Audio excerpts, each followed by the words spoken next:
আজকে পোলট্রি মোরগ রান্না করব। এই জন্য সব উপকরণগুলা রেডি করে নিতেছি, আর অন্যান্য রান্না করব। এই তো পোলট্রি মুরগিগুলো ভালো করে ধুয়ে তারপর এখন কেটে নিব। ভালো করে পরিষ্কার করে ধুয়ে নিয়েছি। এতে এখন কাটতেছি, কেটে সবগুলো পিস কেটে নিব। একটু বড় বড় করে পিসগুলো করব। এই তো ভালো করে এখন কেটে নিলাম সবগুলাই। নিয়ে এখন আবার পরিষ্কার পানি দিয়ে ধুয়ে নেব।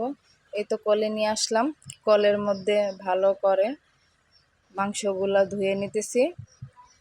ভালো করে ধুবো, তা নাহলে পোলট্রি মুরগির মধ্যে একটু কীরকম যে লাগে, তাই ভালো করে 4-5 বার আমি ধুয়ে নিব। তোমরা যারা পোলট্রি মুরগি খেতে পারো না, তোমরা বাসায় এটা ট্রাই